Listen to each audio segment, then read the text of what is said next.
बिस्मिल्लाहिर्रहमानिर्रहीम। अस्सलाम वालेकुम बेटे, उम्मीद है आप सब लोग खैरियत से होंगे।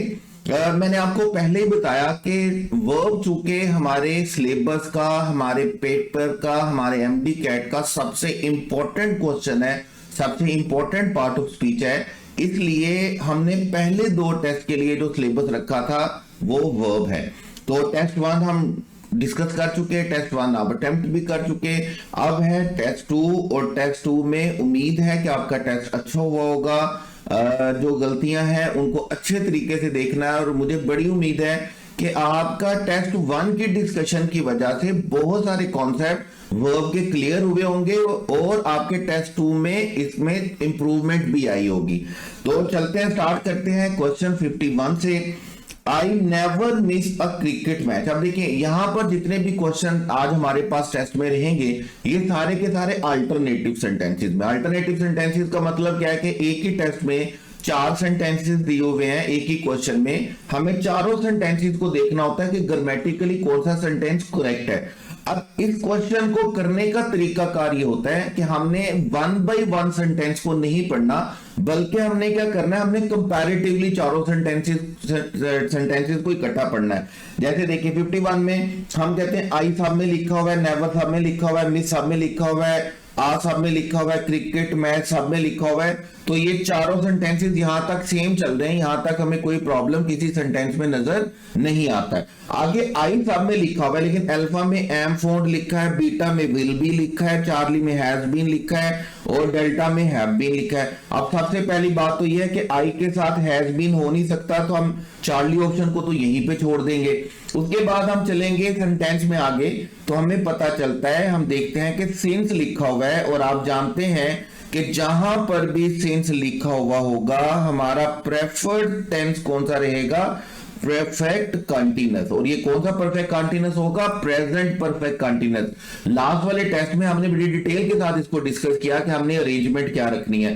तो आई एम फॉन्ड ऑफ नहीं होगा, I will be fond of नहीं होगा, बल्कि हमारा करेक्ट ऑप्शन बेटे कौन सा होगा, हैव बीन। फोर या सिंस की वजह से हमारा जो प्रेफर्ड टेंस होता है वो हमारे पास क्या होता है, प्रेजेंट परफेक्ट कंटीन्यूअस। अगर वो ना हो तो फिर हम परफेक्ट पे जाते हैं, फिर कंटीन्यूअस पे जाते हैं, फिर इंडेफिनिट में जाते हैं, और अगर प्रेजेंट के चारों टेंसेस ना हो तो फिर हम पास्ट में जाते हैं। लेकिन स्टार्ट हम परफेक्ट कंटीन्यूअस से ही करेंगे। परफेक्ट कंटीन्यूअस होगा, फिर परफेक्ट होगा, फिर पास्ट परफेक्ट के बाद पास्ट कंटीन्यूअस होगा, और फिर पास्ट इंडेफिनिट होगा। अरेंजमेंट हमारे पास ये रहेगा, लेकिन यहां पर हमारे पास करेक्ट ऑप्शन बेटे कौन सा रहेगा, डेल्टा, सिंस की वजह से हैव बीन आएगा। उसके बाद है क्वेश्चन 52। शी आश नोज या एश नोज, आप कोई भी प्रोनाउंसिएशन इसकी कर सकते हैं। अब जब हम देखते हैं सेंटेंस में Ash knows, Ash has been knowing, Ash has known और ऐश हैड बीन नोइंग। अब एक बात सबसे पहले पल्ले बांध लें, ये जो नो होता है इसकी आईएनजी फॉर्म वर्ब के तौर पर एग्जिस्ट नहीं करती है। नो को जब आप आईएनजी फॉर्म में लेकर के आएंगे तो आप नो की वर्ब के तौर पर आईएनजी फॉर्म नहीं बनाते। नाउन के तौर पर आप जरूर बना सकते हैं, जेरेंड के तौर पर आप जरूर बना सकते हैं। आप कभी भी सेंटेंस में इस तरह नहीं लिखेंगे कि शी ही इज नोइंग, वो जान रहा है। आप वर्ब के तौर पर नो को आईएनजी फॉर्म के तौर पर यूज नहीं कर सकते, नाउन के तौर पर आप जरूर करेंगे। तो नोइंग की वजह से हमारा बीटा और डेल्टा ऑप्शन गलत, और चूंकि हमारे सेंटेंस में सिंस दिया हुआ है तो अगेन हमें परफेक्ट कंटीन्यूअस चाहिए। परफेक्ट कंटीन्यूअस हमारे पास चार्ली में लिखा हुआ है, अल्फा में नोज लिखा हुआ है, जिसकी हमें बिल्कुल भी जरूरत नहीं है। तो करेक्ट ऑप्शन बेटे हमारे पास कौन सा रहेगा, Charlie, Ash has known since. तो हमारे पास करेक्ट ऑप्शन कौन सा रहेगा, चार्ली। उसके बाद हमारे पास 53, व्हेन क्रॉसिंग द रोड। अब आप, मैं दोबारा बोल रहा हूं कि ऐसे सेंटेंसेस को, ऐसे क्वेश्चन को हमने कंपैरेटिवली पढ़ना होता है, वन बाय वन नहीं पढ़ना। ऐसा नहीं है कि पहले आप एक सेंटेंस पढ़ेंगे, फिर दूसरा पढ़ेंगे, तीसरा पढ़ेंगे, इतना तो टाइम नहीं होगा हमारे पास और चीजें डिस्टर्ब हो जाएंगी। तो हम सेंटेंसेस को इकट्ठा पढ़ रहे होते हैं। व्हेन क्रॉसिंग द रोड, यहां तक चारों सेंटेंसेस क्या है, बिल्कुल सेम है। आगे है जी जो असल में हमारा कंसर्न है, नो वन नीड हमारा कंसर्न है ये, जितना मैंने इसको अंडरलाइन कर दिया, one needs look, one needs looks, one needs to looking और one needs to look. Last वाले टेस्ट में हमने नीड और डेयर को बड़ा डिटेल के साथ डिस्कस किया, तो मैं यहां पे आपको थोड़ा सा सिर्फ ये बता देता हूं कि जब नीड आएगा सेंटेंस में और सब्जेक्ट के साथ होगा, तो अगर आपका नीड आपके सब्जेक्ट के साथ अग्री करता है, नीड का वर्ड तो आपने लिखनी होती है टू प्लस फर्स्ट फॉर्म, और अगर आपके सब्जेक्ट के साथ नीड अग्री नहीं करता, डिसएग्रीमेंट में है, तो फिर आपने बेटे कौन सी फॉर्म लिखनी होती है? First form. तो यहां पर हम वन बाय वन करके देखेंगे। जैसे वन नीड्स लुक, अब नीड वन के साथ अग्री करता है, सिंगुलर सब्जेक्ट है, नीड्स आएगा, तो यहां पे टू प्लस फर्स्ट फॉर्म होनी चाहिए थी, लुक नहीं आ सकता, यहां पे टू लुक होना चाहिए था। अब यहां पर भी बीटा में नीड जो है वो वन के साथ अग्री करता है, लेकिन आगे लुक्स लिखा हुआ है, हमें लुक्स बिल्कुल नहीं चाहिए, यहां तो हमें टू प्लस फर्स्ट फॉर्म यानी कि इंफिनिटिव चाहिए, यहां हमें बेस फॉर्म या बेर इंफिनिटिव फर्स्ट फॉर्म चाहिए। उसके बाद चार्ली में नीड्स वन के साथ अग्री तो करता है, लेकिन टू लुकिंग का कोई सवाल पैदा नहीं होता, यहां पे टू लुकिंग के साथ कोई स्ट्रक्चर नीड का नहीं होता। उसके बाद नो वन नीड्स वन के साथ अग्री करता है डेल्टा में, और जब अग्री करता है तो टू प्लस फर्स्ट फॉर्म होनी चाहिए, और यहां पे टू प्लस फर्स्ट फॉर्म लिखी हुई है, तो हमारा करेक्ट ऑप्शन बेटे कौन सा रहेगा? डेल्टा। नीड आएगा तो आपने ये देखना है कि सब्जेक्ट के साथ अग्री करता है या नहीं करता, अग्री करेगा तो टू प्लस फर्स्ट फॉर्म आएगी, अग्री नहीं करेगा तो फर्स्ट फॉर्म आएगी। यहां पर डेल्टा ऑप्शन में नीड्स वन के साथ अग्री कर रहा है, इसका मतलब यहां पर टू प्लस फर्स्ट फॉर्म होनी चाहिए थी, और यहां पर टू प्लस फर्स्ट फॉर्म दी हुई है, तो करेक्ट ऑप्शन बेटे हमारे पास कौन सा रहेगा? डेल्टा। उसके बाद है क्वेश्चन 54, इफ द ड्राइवर। अब जैसे ही हम इफ का वर्ड पढ़ते हैं तो हमें फौरन पता चलता है कि हम किस में हैं? कंडीशनल सेंटेंसेस में हैं, सबऑर्डिनेटिंग कंडीशनल सेंटेंस में। If the driver had been, अब हैड बीन सब में लिखा हुआ है, तो इसका मतलब ये क्या लिखा हुआ है? हैड के साथ थर्ड फॉर्म दी गई है, यानी कि ये पास्ट परफेक्ट लिखा हुआ है, तो पास्ट परफेक्ट के लिए हमें सेकंड क्लॉज किस में जाइए? Would have plus third form में। अब हम वन बाय वन अगर देखेंगे, और फिर वो रूल भी याद रखिएगा जो मैं आपको कह रहा हूं कि कंडीशनल सेंटेंसेस में हमने सिर्फ वुड को पहचान बनाया हुआ होता है कंडीशनल की, जबकि ये वुड का वर्ड रिप्लेस किया जा सकता है माइट के साथ, कुड के साथ, शुड के साथ। आप सेंटेंस में रिप्लेस कर सकते हैं इसको, ऐसा जरूरी नहीं है कि सिर्फ करेक्ट ऑप्शन वुड के साथ ही होगा। अब देखें बीटा ऑप्शन अगर आप देखेंगे तो वुड नॉट बी अकर, अब जब वुड नॉट आ गया तो डेफिनेटली इसके साथ वर्ब की थर्ड फॉर्म होती तो ये स्ट्रक्चर ठीक होता। तो पहली बात है ये स्ट्रक्चर ही ठीक नहीं है, अगर स्ट्रक्चर ठीक होता तो हम देखते कि पहले के लिहाज से ठीक है या नहीं। उसके बाद may not have been occurred, अब मे नॉट नहीं आ सकता चूंकि पहले पास्ट परफेक्ट लिखा हुआ है, यहां पर मे नहीं आ सकता। उसके बाद है माइट नॉट अकर्ड, और ये भी कोई स्ट्रक्चर एग्जिस्ट नहीं करता जिसमें आप माइट के साथ अक्कड़ लिखें। आप कभी भी मॉडल ऑक्सिलरी के साथ डायरेक्टली सेकंड या थर्ड फॉर्म नहीं लिखते, आपको कौन सी फॉर्म लिखनी होती है? First form. या आपको मॉडल ऑक्सिलरी के साथ जब बी लिखेंगे तो बी के साथ आपको कौन सी फॉर्म लिखनी होती है? थर्ड फॉर्म लिखनी होती है। तो यहां पर हमारा बीटा, चार्ली और डेल्टा ऑप्शन गलत होगा, करेक्ट ऑप्शन हमारे पास चलेगा might not have occurred, past perfect के साथ would plus first would have plus third form आनी है, और पेपर में वुड हैव थर्ड प्लस की बजाय हमें माइट हैव थर्ड दी गई है, तो इसमें कोई भी ऐसी परेशानी नहीं है, हम वुड के वर्ड को रिप्लेस कर सकते हैं इन वर्ड्स के साथ। तो करेक्ट ऑप्शन बेटे हमारे पास कौन सा चलेगा? अल्फा। उसके बाद है बेटे हमारे पास question 55, had I known. Head आ गया, हेड के साथ थर्ड फॉर्म है, हेड के साथ थर्ड फॉर्म है, हेड के साथ थर्ड फॉर्म है, हेड के साथ थर्ड फॉर्म है। और आप यहां पे बात याद रखेंगे कि ये क्या दिया गया हमें? ये हमें इन्वर्जन दी गई है कंडीशनल सेंटेंसेस की, और हमारे पास जब इन्वर्जन दी गई है हेड के साथ थर्ड फॉर्म है, तो इसका मतलब हमें टेंस कौन सा दिया हुआ है? Past perfect. अगर थर्ड फॉर्म ना होती, सिर्फ हेड होता, तो ये सिंपल पास्ट होता। थर्ड फॉर्म दी हुई है, तो इस वजह से हम इसे क्या बोल रहे हैं कि ये पास्ट परफेक्ट है। आगे हमें would have plus third form चाहिए होगा। हम वुड टेक नहीं लिखेंगे, हम आई टुक नहीं लिखेंगे, हम आई विल टेक नहीं लिखेंगे, बल्कि हमारा करेक्ट ऑप्शन बेटे कौन सा चलेगा? Correct option would have taken. जब सेंटेंस का फर्स्ट पार्ट पास्ट परफेक्ट में लिखा हुआ है, वो चाहे इफ के साथ लिखा हुआ हो या इन्वर्जन की सूरत में, यानी कि हेल्पिंग वर्ब पहले और वर्ब बाद में लिखा हुआ हो। मैंने आपको बताया कि कंडीशनल में जब हम इन्वर्जन की बात करते हैं तो हमारे पास रियल कंडीशन की कोई इन्वर्जन नहीं होती। हम फर्स्ट कंडीशन की इन्वर्जन किसके साथ लिखते हैं? शुड के साथ, और शुड के साथ हम सब्जेक्ट के बाद वर्ब की कौन सी फॉर्म लिखेंगे? First form. उसके बाद हम सेकंड कंडीशन की इन्वर्जन लिखते हैं वर के साथ, और वर के साथ हम सब्जेक्ट के बाद टू प्लस फर्स्ट फॉर्म लिखेंगे, और हम थर्ड कंडीशन की इन्वर्जन लिखते हैं हेड के साथ, जैसे यहां पर लिखी हुई है, और यहां पर हम सब्जेक्ट के बाद डेफिनेटली वर्ब की कौन सी फॉर्म लिखेंगे? Third form. और ये सेकंड ये चेंज सिर्फ और सिर्फ किस में होगा? फर्स्ट क्लॉज में होगा, सेकंड क्लॉज में कोई चेंज नहीं होगा। और ये जब हम इन्वर्जन की बात कर रहे हैं तो आपने याद रखना है कि इन्वर्जन वर्ड जहां पर भी आ जाए, इन्वर्जन का मतलब होता है कि आप हेल्पिंग वर्ब को कहां पर लिख रहे हैं? सब्जेक्ट से पहले, जैसे यहां पर इन सेंटेंसेस में लिखा हुआ है। तो इन्वर्जन इन कंडीशनल क्या होता है? जब आप सबऑर्डिनेटिंग कंजंक्शन नहीं लिखते, बल्कि आप अपने सेंटेंस को किससे स्टार्ट कर देते हैं? हेल्पिंग वर्ब से। जैसे हम इसको स्टार्ट करेंगे शुड से, जैसे हम इसे स्टार्ट करेंगे वर से, या हम इसे स्टार्ट करेंगे हैड से। तो यहां पर हमारे पास बेटे करेक्ट ऑप्शन कौन सा चलेगा? डेल्टा।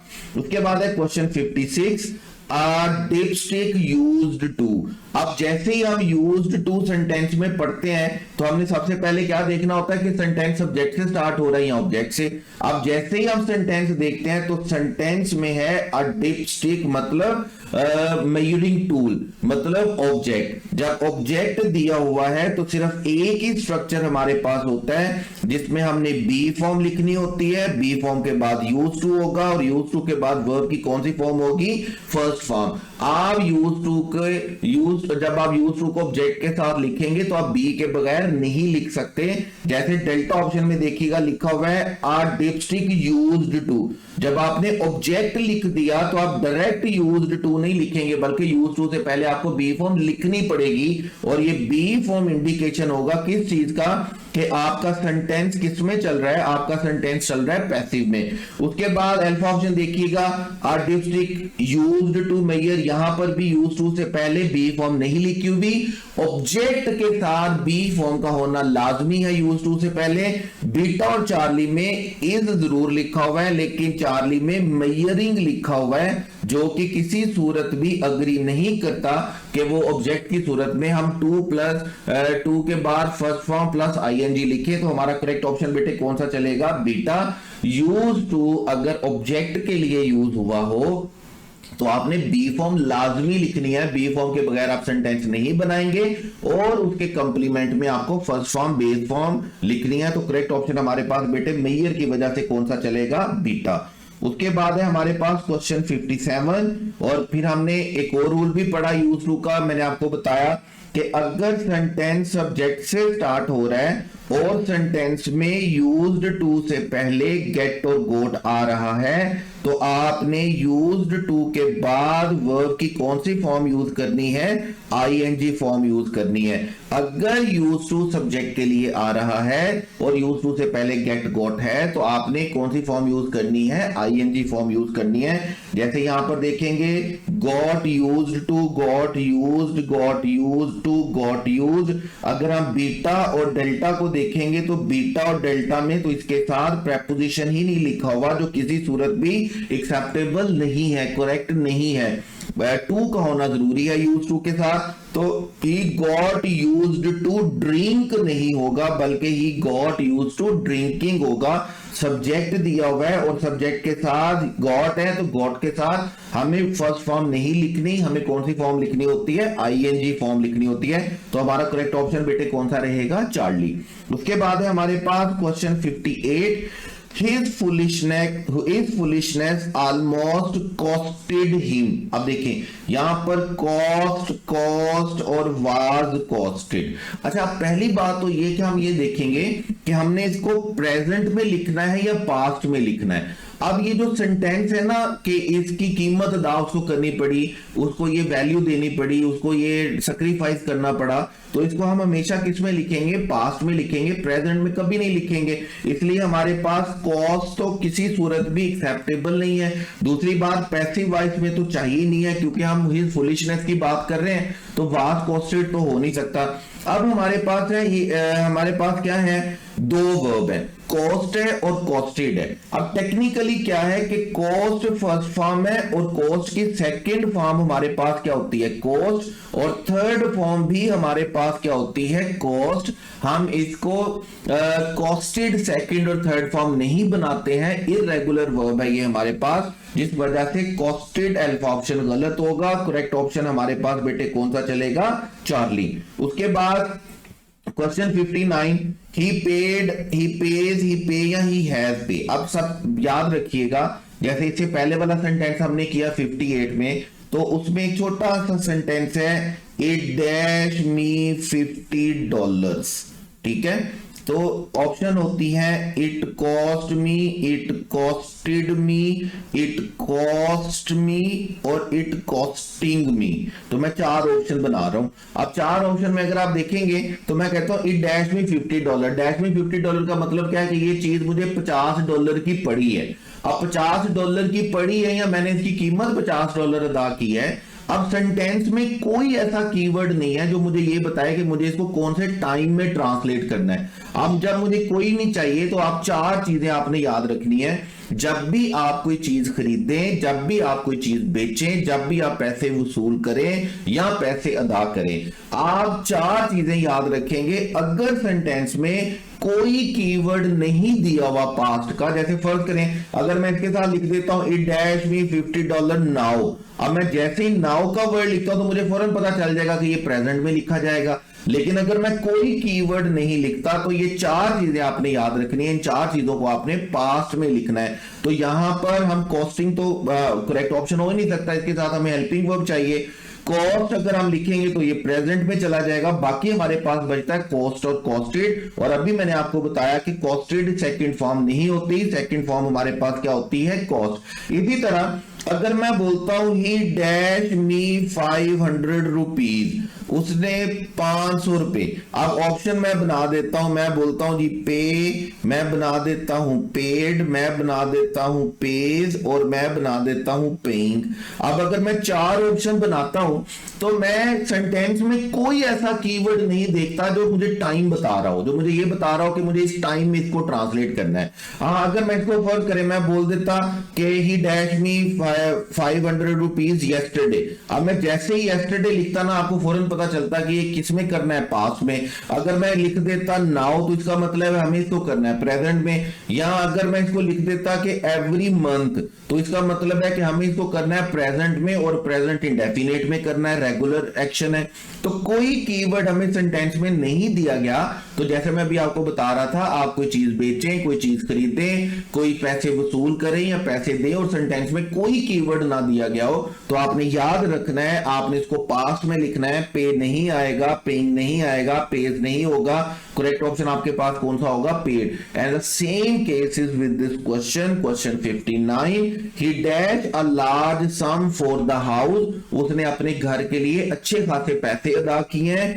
पहली बात तो ये है कि हैज पे तो हो ही नहीं सकता, हैज के साथ थर्ड फॉर्म आनी चाहिए। दूसरी बात यह है कि पे भी नहीं हो सकता, पे ही के साथ अग्री नहीं करता है। अब बात रह जाती है ही पेड में और ही पेज में। तो चूंकि हमने चीज खरीदी है, हमने पैसे अदा किए हैं, तो हम इसको पास्ट में लिखेंगे। हमें सेंटेंस में कोई कीवर्ड ऐसा नहीं मिलता जिसकी वजह से हम ये अंदाजा कर सकें, ये पॉइंट आउट कर सकें, ये इंडिकेशन हमें मिल सके कि हमने इसको किस में ट्रांसलेट करना है, किस में लिखना है। तो यहां पर हम पेज नहीं करेंगे, यहां पर हम इसे किस में लिखेंगे? पास्ट में। करेक्ट ऑप्शन आपके पास बेटे कौन सा चलेगा? He paid a large sum for the house. उसके बाद है question 60th, diamond itself is the only material hard enough to cut. अब जब आपने टू लिख दिया तो आप जानते हैं या तो टू के बाद फर्स्ट फॉर्म आती है या टू के बाद कुछ केसेस में आईएनजी फॉर्म आती है, जो हमने पढ़े भी थे, devoted to, with a view to, look forward to, addict to. अब कभी भी आप टू के बाद फर्स्ट फॉर्म के साथ एस का एडिशन नहीं करते, तो इसका मतलब टू कट्स तो पॉसिबल ही नहीं है, टू कट तो हो ही नहीं सकता। अब हमारे पास रह गया टू कट, और टू कट में अगर हम देखेंगे तो इनको कंबाइन किया गया है कौन से वर्ड के साथ, एंड के साथ। तो पैरेलल स्ट्रक्चर का सिंपल सा रूल है जो हमने लास्ट टेस्ट में भी डिस्कस किया कि जो फॉर्म ऑफ वर्ब हम पहले लिखेंगे वही फॉर्म ऑफ वर्ब हम बाद में लिखेंगे। अगर पहले जेरेंड होगा तो बाद में भी जेरेंड आएगा, अगर पहले इन्फिनिटिव होगा बाद में भी इन्फिनिटिव आएगा, और अगर पहले बेर इन्फिनिटिव यानी कि बेस फॉर्म होगी तो बाद में भी बेर इन्फिनिटिव ही आएगा। तो यहां पे चूंकि इन्फिनिटिव है तो हम यहाँ पे to cut and to polished, अब टू पॉलिश्ड भी टेक्निकली हो ही नहीं सकता, हमने कभी भी नहीं देखना कि हम टू के बाद थर्ड फॉर्म या सेकंड फॉर्म लिखेंगे, तो एंड पॉलिश्ड नहीं हो सकता, हमें थर्ड फॉर्म नहीं लिखनी बल्कि हमें क्या लिखना है, टू पॉलिश। तो करेक्ट सेंटेंस चलेगा to cut and to polish diamond. Correct option बेटे हमारे पास कौन सा होगा, करेक्ट ऑप्शन इज बीटा। याद रखिएगा कि जो स्ट्रक्चर पैरेलल स्ट्रक्चर में जो वर्ब हम पहले लिख रहे होते हैं, अगर हमने दोबारा वर्ब लिखना है तो दोबारा वर्ब उसी तरह का होगा, इन्फिनिटिव के साथ इन्फिनिटिव, जेरेंड के साथ जेरेंड, और बेर इन्फिनिटिव के साथ बेर इन्फिनिटिव।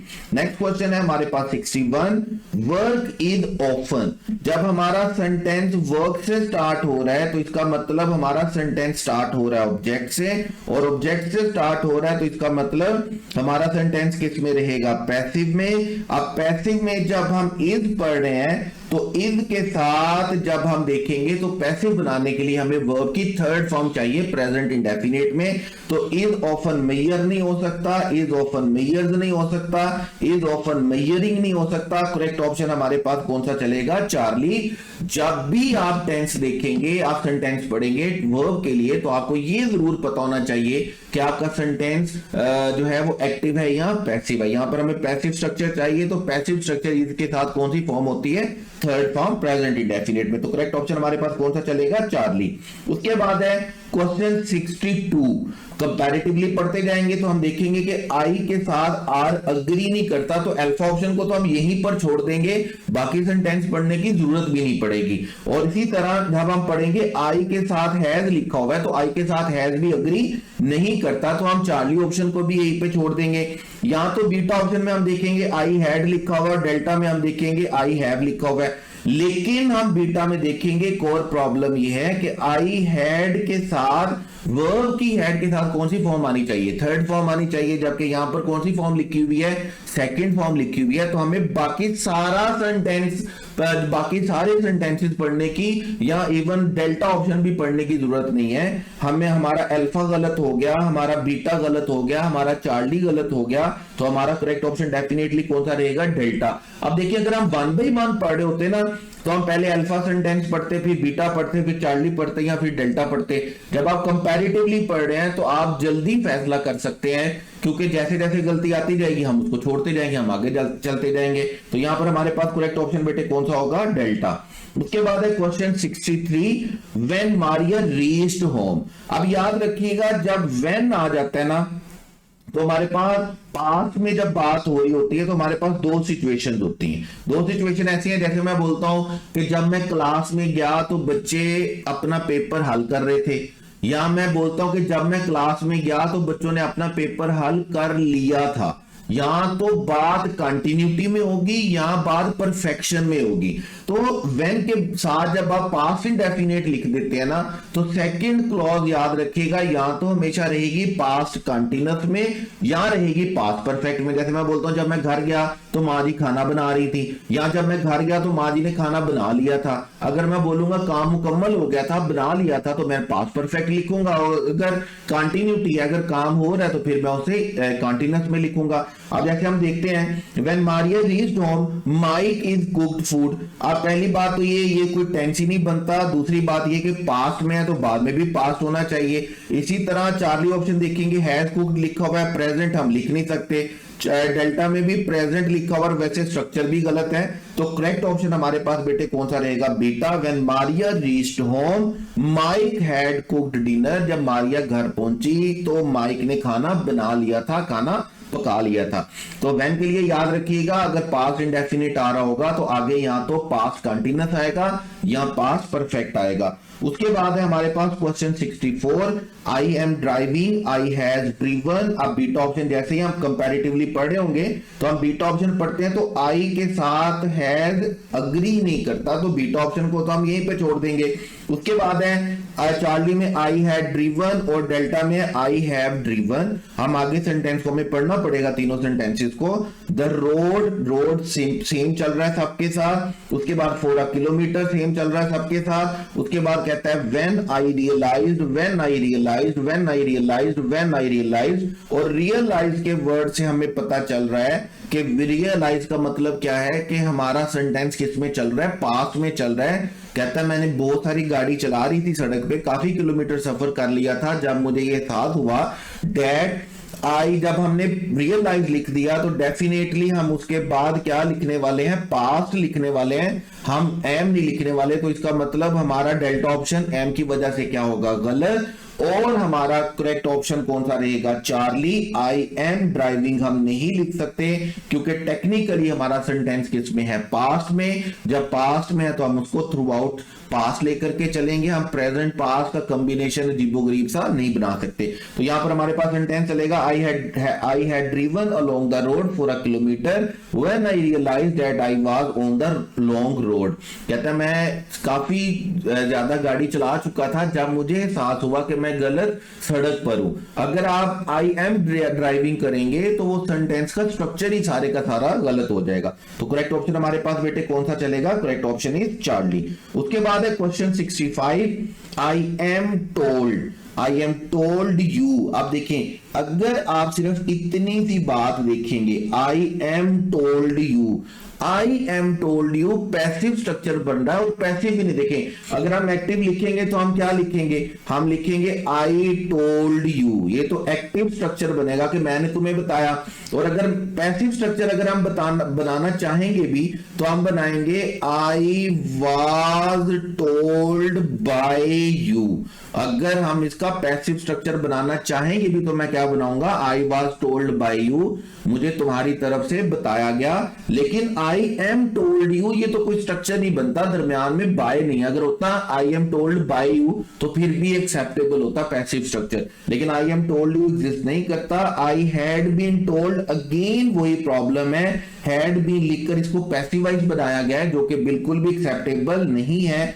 तो चार्ली और डेल्टा में देखिएगा, I had told you before और I have told you before that you have to wash the rice before you can cook it, shouted Mrs Thambi. आप देखें, थ्रू आउट जो टेंस चल रहा है वो हमारे पास किस में चल रहा है? प्रेजेंट में। अगर हम हैड टोल्ड को कंसीडर करते हैं तो फिर हमें हैव को भी क्या बनाना पड़ता? हैड। और फिर हमें कैन को भी क्या बनाना पड़ता? कुड। क्योंकि पैरेलल स्ट्रक्चर के अकॉर्डिंगली अगर सेंटेंस का फर्स्ट पार्ट पास में हो तो बाकी सेकंड पार्ट भी किस में होना चाहिए? पास में। अगर यहां पर हैव की जगह पर हैड होता, कैन की जगह पे कुड होता तो फिर हम इसे जरूर कंसीडर करते। अदरवाइज हमारा चार्ली ऑप्शन हैड टोल्ड की वजह से गलत है। करेक्ट ऑप्शन बेटे हमारे पास कौन सा चलेगा? डेल्टा। उसके बाद हमारे पास question 66, Shaun had, Shaun are, Shaun was, Shaun had been. अब पहली बात तो यह है कि शॉन के साथ आर तो अग्री नहीं करता, इसका मतलब बीटा ऑप्शन हमारा यहीं पर ही गलत है। अगर शॉन इज लिखा हुआ होता तो हम इस सेंटेंस को जरूर आगे पढ़ते। उसके बाद यदि Sean had informed me, Sean ने मुझे इन्फॉर्म किया है। Sean was informed me, again वही बात, जब हम वाज इन्फॉर्म्ड लिख रहे हैं तो हम पैसिव स्ट्रक्चर लिख रहे हैं, पैसिव स्ट्रक्चर हमें यहां पे नहीं चाहिए। और same is the case with Sean had been informed me, हम बाय मी लिख देते तो पैसिव स्ट्रक्चर मुकम्मल हो जाता, लेकिन यहां पर किसी सूरत भी एक्सेप्टेबल नहीं है। करेक्ट ऑप्शन हमारे पास कौन सा चलेगा? अल्फा। मैं दोबारा बोल रहा हूं, जब आप वर्ब के क्वेश्चन कर रहे हो, सेंटेंस पढ़ रहे हो, करेक्ट फॉर्म ऑफ वर्ब देख रहे हो, तो आपको लाजमी तौर पर पता होना चाहिए कि आपका सेंटेंस, आपकी क्लॉज एक्टिव में है या पैसिव में। उसके बाद है question 67, he was only joking. जब ही वाज लिखा हुआ है चारों सेंटेंसेस में, चारों ऑप्शंस में, तो इसका मतलब हमारी बात किस में चल रही है? पास में। जब सेंटेंस का फर्स्ट क्लॉज पास में होता है तो हमें बाकी बात भी पास में करनी पड़ती है। तो हम ही हैज नहीं लिख सकते, हम ही आर नहीं लिख सकते, ये तो वैसे ही दोनों स्ट्रक्चर ठीक नहीं है। उसके बाद है he had done many thing many times before, या ही हैड बीन डन। अब यहां पर भी एक्टिव और पैसिव वाला आ जाएगा। तो जब हम बोल रहे हैं he had done many times before, तो हमें यहां पर एक्टिव स्ट्रक्चर चाहिए, क्योंकि सब्जेक्ट लिखा हुआ है, एक्शन टेक प्लेस हो रहा है और वो काम कर रहा है। हम हैड बीन के साथ इस स्ट्रक्चर को करेक्ट नहीं कर सकते। तो करेक्ट ऑप्शन बेटे हमारे पास कौन सा बनेगा? अल्फा। उसके बाद है हमारे पास question 68, A man like a watch is to be। अब देखें ये जो वर्ड है ना आपके पास to be, तो 3 वर्ड तो आप याद रखेंगे, be यानी कि to be, उसके बाद being और being। ये तीनों वर्ड आपके पास क्या होते हैं? पैसिव स्ट्रक्चर का इंडिकेशन होते हैं, और इनके बाद हमेशा आपने वर्ब की कौन सी फॉर्म लिखनी होती है?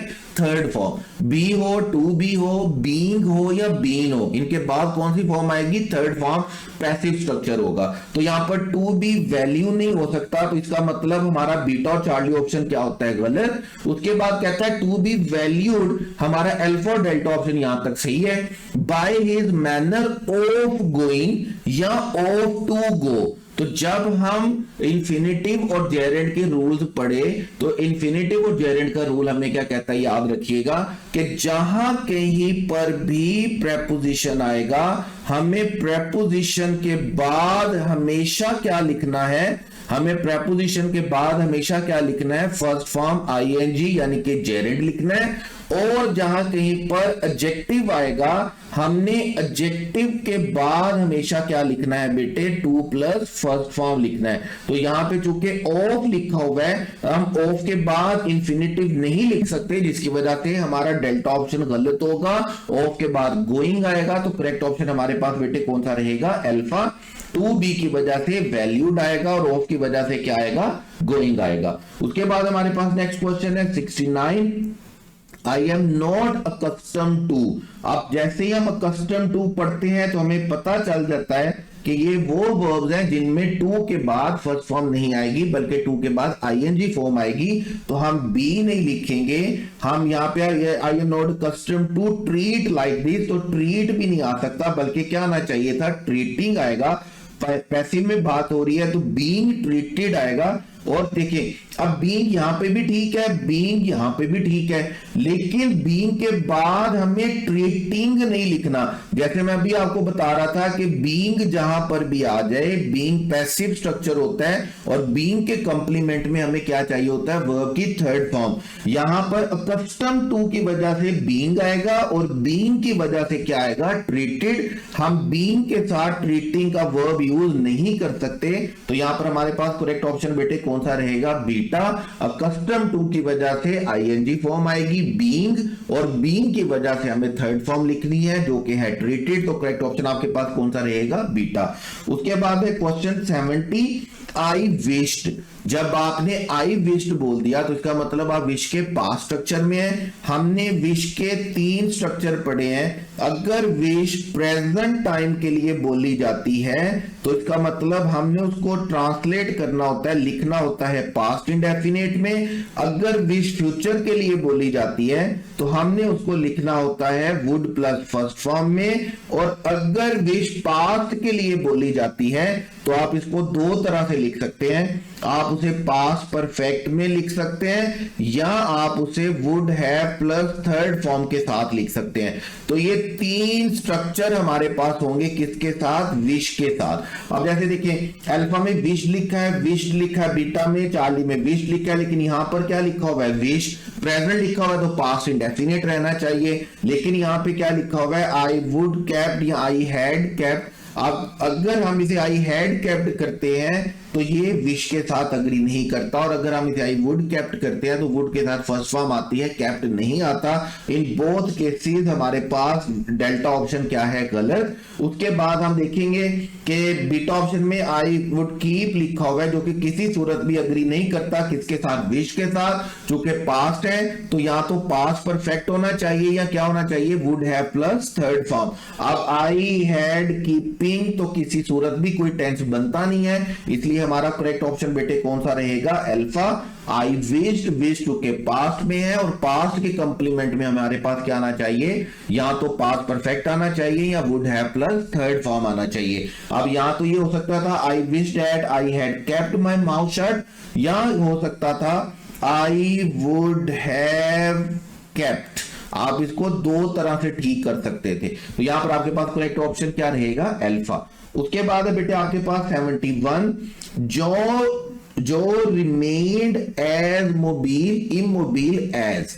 अब एज के साथ क्या लिखा हुआ है, एज इफ। और जैसे हम लास्ट टाइम बात कर रहे थे कि एज इफ जहां पर भी आएगा हम उससे पहले वाले टेंस को जरूर देखेंगे। अगर तो हुआ स्टेट ऑफ बीइंग, तो एज इफ के लिए, स्टेट ऑफ बीइंग के लिए हमारे पास कौन सा वर्ड आता है, वर्ब। चाहे हमारा सब्जेक्ट प्रेजेंट सिंगुलर हो या प्लूरल हो। लेकिन अगर इससे पहले प्रेजेंट लिखा हुआ हो तो फिर हम इसके लिए क्या लिखते हैं, पास्ट इंडेफिनिट। और अगर इससे पहले पास्ट लिखा हुआ हो तो फिर हम इसके लिए लिखते हैं पास्ट परफेक्ट। जैसे हम इसी क्वेश्चन में देखें तो एज इफ से पहले रिमेन्ड लिखा हुआ है। रिमेन्ड का मतलब है यहां पर क्या लिखा हुआ है, पास्ट। तो पहले पास्ट लिखा हुआ है तो बाद में या तो वर आना चाहिए या हैड के साथ थर्ड फॉर्म आनी चाहिए, पास्ट परफेक्ट आना चाहिए। अब देखिए वर के साथ लिखा हुआ है वर बीन। वर बीन कोई टेंस ही नहीं होता, इसलिए हम इसको कभी भी कंसीडर नहीं करेंगे, अल्फा ऑप्शन गलत होगा।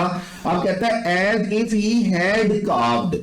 अब अगर हम बोलेंगे ना ही हैड कार्व्ड, पहली बात है इमोबाइल का मतलब होता है मोशनलेस, स्टिल, वो बगैर कोई हरकत किए खड़ा रहा। सेंटेंस कुछ यूं है कि जो बगैर हरकत किए खड़ा रहा, जैसे कि उसको पत्थर से तराशा गया हो, रॉक से तराशा गया हो। तो इसका मतलब हमने उसको पैसिव स्ट्रक्चर कंसीडर करना, हम उसको एक्टिव स्ट्रक्चर कंसीडर नहीं करना, उसको जैसे तराशा गया हो। तो हमने हैड कार्व्ड नहीं लिखना, बल्कि हमने क्या लिखना है, हैड बीन। और हैड बीन के साथ हमें थर्ड फॉर्म चाहिए, तो थर्ड फॉर्म डेल्टा ऑप्शन में नहीं दी हुई। करेक्ट स्ट्रक्चर हमारे पास किसमें लिखा हुआ है, चार्ली में। एज इफ के साथ हमें पास्ट परफेक्ट चाहिए होता है अगर सेंटेंस पास्ट में हो। तो जैसे यहां पर पहले पास्ट दिया हुआ है तो हमने पास्ट परफेक्ट लिखना है बाद में, लेकिन पास्ट परफेक्ट का हमने एक्टिव पैसिव का भी ख्याल रखना है। तो एक्टिव पैसिव को जब हम देखते हैं तो यहां पर हैड कार्व्ड नहीं आएगा, बल्कि क्या आएगा, हैड बीन कार्व्ड। तो करेक्ट ऑप्शन हमारे पास कौन सा रहेगा, चार्ली। उसके बाद है 72, द सेंसर डिमांडेड। अब जैसे ही डिमांडेड का वर्ड पढ़ते हैं तो एक ही वर्ड आपके ज़हन में आना चाहिए, और वो आपके ज़हन में है प्रेजेंट सब्जंक्टिव। हमने प्रेजेंट सब्जंक्टिव को बड़ी डिटेल के साथ पढ़ा, बड़ी डिटेल के साथ इसको देखा। और जिन स्टूडेंट ने प्रेजेंट सब्जंक्टिव को डिटेल के साथ नहीं पढ़ा होगा, नहीं देखा होगा, तो मैं उनसे रिक्वेस्ट करूंगा कि इसका लेक्चर हमारे पास पड़ा हुआ है, वो आप लाजमी तौर पर इसको देख लीजिएगा। प्रेजेंट सब्जंक्टिव मुझे मैसेज कीजिएगा, मैं आपको लिंक सेंड कर दूंगा। मैं बता देता हूं कि जैसे हमारे पास वर्ड होते हैं सजेस्टेड, जैसे हमारे पास वर्ड है डिमांडेड, जैसे हमारे पास होता है इट इज गुड, जैसे हमारे पास एक्सप्रेशन होता है इट इज बैड। तो ये कुछ एक्सप्रेशन है जो आपको अच्छे से याद करने हैं। अगर ये सेंटेंस के फर्स्ट पार्ट में आते हैं, जैसे यहां पर डिमांडेड का वर्ड आया है, तो सेकंड पार्ट के लिए हमने क्या करना होता है, हमने वर्ब की फर्स्ट फॉर्म लिखनी होती है, हमने कोई मॉडल ऑक्सिलरी नहीं लिखना होता, और अगर सेंटेंस पैसिव हो तो हमने बी के साथ कौन सी फॉर्म लिखनी होती है, थर्ड फॉर्म। जैसे यहां पे देखें, the censor demanded that the scene, हम जैसे ही सीन पढ़ते हैं तो हमें समझ में आ जाता है कि सीन क्या लिखा हुआ है, ऑब्जेक्ट लिखा हुआ है, ऑब्जेक्ट है तो सेंटेंस किसमें होना चाहिए, पैसिव में, और पैसिव के लिए क्या होना चाहिए, प्रेजेंट सब्जेक्टिव में be plus third form. Be right नहीं आएगा, राइट नहीं आएगा, राइट्स नहीं आएगा, बल्कि करेक्ट ऑप्शन हमारे पास कौन सा चलेगा, चार्ली, जहां पर हम प्रेजेंट सब्जेक्टिव का पैसिव स्ट्रक्चर फॉलो करेंगे, और जो वर्ड हमें ये बताता है कि हमें प्रेजेंट सब्जेक्टिव का स्ट्रक्चर फॉलो करना है वो कौन सा वर्ड है, डिमांडेड। उसके बाद नेक्स्ट क्वेश्चन है बेटे हमारे पास 73, दे वर मेड। हमने शायद लास्ट टेस्ट में भी बात की कि मेक और मेड के साथ हमें वर्ब की कौन सी फॉर्म चाहिए होती है, फर्स्ट फॉर्म। लेकिन अगर मेक और मेड से पहले बी फॉर्म लिखी हुई हो तो इसका मतलब ये होता है कि हम पैसिव की बात कर रहे हैं, और पैसिव की जब हम बात कर रहे हैं तो फिर हमें टू प्लस फर्स्ट फॉर्म चाहिए। जैसे यहां पर आप देखेंगे were made were made were made were made लिखा हुआ है, तो हमें यहां पर टू प्लस फर्स्ट फॉर्म चाहिए, तो इसका मतलब हम पे को ठीक नहीं कर सकते, टू पेइंग को ठीक नहीं कर सकते, पेज को ठीक नहीं कर सकते। हमारे पास करेक्ट ऑप्शन बेटे कौन सा चलेगा, अल्फा। इसी तरह हम गेट का स्ट्रक्चर जब देखते हैं तो हमें पता है कि हम गेट और गॉट के साथ वर्ब की कौन सी फॉर्म यूज करते हैं, थर्ड फॉर्म। लेकिन अगर गेट और गॉट के बाद पर्सन आ जाए तो फिर हम पर्सन की वजह से थर्ड फॉर्म नहीं लिखते, फिर हम टू प्लस फर्स्ट फॉर्म लिखते हैं। अगले टेस्ट जो होंगे उनमें इंशाल्लाह ताला जरूर जब गेट का क्वेश्चन आएगा तो हम उसको डिटेल के साथ डिस्कस करेंगे। लेकिन मेक और मेड के साथ फर्स्ट फॉर्म आती है, और अगर मेक और मेड से पहले बी फॉर्म दी हुई हो तो फिर हमें टू प्लस फर्स्ट फॉर्म लिखनी होती है। इस वजह से हमारा अल्फा ऑप्शन क्या होगा बेटे, करेक्ट। उसके बाद 74 है इफ जेन। अब जब इफ आ जाता है और हम स्टेट ऑफ बीइंग की बात कर रहे होते हैं ना, तो याद रखिएगा हम वाज यूज नहीं करते, बल्कि हम क्या यूज करते हैं, वर यूज करते हैं। वो ऐसा वर हम किस लिए यूज करते हैं, क्योंकि हमें पता चलता है कि ये बात हो रही है अनरियल सेंटेंसेस की, या किसकी बात हो रही है, इमेजिनरी सेंटेंसेस की। पास्ट सब्जेक्टिव की बात हो रही होती है, काश में बात हो रही होती है, शायद में बात हो रही होती है। तो इसलिए हमारा सब्जेक्ट सिंगुलर हो या प्लूरल हो, अगर इफ आ जाता है तो हम उसको वर के साथ लिखेंगे, वाज के साथ नहीं लिखेंगे। और जब हम सेंटेंस के फर्स्ट पार्ट को पास्ट में लिख रहे हैं तो second must be in past, जिसकी वजह से हम कैन टेल नहीं लिखेंगे। हमारा करेक्ट ऑप्शन कुड टेल होगा, और करेक्ट ऑप्शन हमारे पास बेटे कौन सा चलेगा, अल्फा। पैरेलल स्ट्रक्चर का सिंपल रूल है कि अगर सेंटेंस का फर्स्ट पार्ट पास्ट में है तो second must be in past. उसके बाद 75 है हैविंग या हैविंग बीन। देखिए मैंने आपको दो स्ट्रक्चर बताए थे, हैविंग आप लिखेंगे हैविंग के साथ थर्ड फॉर्म, और ये आपका होगा एक्टिव स्ट्रक्चर, और आप हैविंग बीन के साथ लिखेंगे थर्ड फॉर्म, और ये आपका बेटे कौन सा स्ट्रक्चर होगा, पैसिव स्ट्रक्चर होगा। और ये हम कौन से सेंटेंसेस के लिए करते हैं, जिसमें हम क्या बोलते हैं कि खाना खाने के बाद मैं चला गया, या खाना खाने के बाद वो चला गया, तो हम बोलेंगे हैविंग बीन ईटन फूड। लेकिन अगर हम पैसिव स्ट्रक्चर बोलेंगे कि मार खाने के बाद वो चला गया, तो फिर हम हैविंग बीटन नहीं बोलेंगे, फिर हम बोलेंगे हैविंग बीन बीटन। तो यहां पर हमने ये देखना है कि आपका सेंटेंस एक्टिव है या पैसिव। आप कहते हैं having been suggested by a bat, suggest किसकी तरफ से हुआ है, बैट की तरफ से सजेस्ट किया गया है। और मैं आपको सबसे बड़ा कीवर्ड बता देता हूं, कीवर्ड कौन सा लिखा हुआ आपके पास, बाय। और आप ये जानते हैं कि बाय किस सेंटेंस का कीवर्ड होता है हमारे पास, पैसिव वॉइस का। जहां पर भी बाय आता है इसका मतलब हम पैसिव स्ट्रक्चर लिख रहे हैं। तो जब बाय लिखा जा रहा है, क्लियरली बात है कि पैसिव स्ट्रक्चर है, तो हम हैविंग सजेस्ट या हैविंग सजेस्टेड नहीं लिखेंगे, सजेस्ट तो वैसे भी नहीं हो सकता, तो हमें लिखना होगा हैविंग बीन, और हैविंग बीन के साथ हमें लिखनी होगी थर्ड फॉर्म, जिसकी वजह से बीटा ऑप्शन हमारा सजेस्ट की वजह से गलत होगा। हैविंग बीन के साथ थर्ड फॉर्म आएगी, और करेक्ट ऑप्शन हमारे पास कौन सा होगा, अल्फा।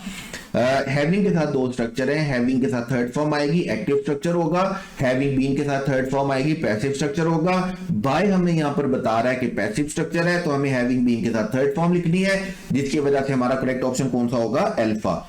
उसके बाद है बेटे हमारे पास 76 से ऑनवर्ड आगे वोकैब के क्वेश्चन, और जैसे हमारे पहले डिसाइड हुआ था कि वोकैब के क्वेश्चन के लिए आपको खुद तगोदो करनी है, मेहनत करनी है, ताकि ज्यादा से ज्यादा क्वेश्चन आपकी आंखों के सामने से गुजरे, लेकिन मैं आपको आंसर जरूर बता दूंगा ताकि आपको अपने रिजल्ट का पता चल सके।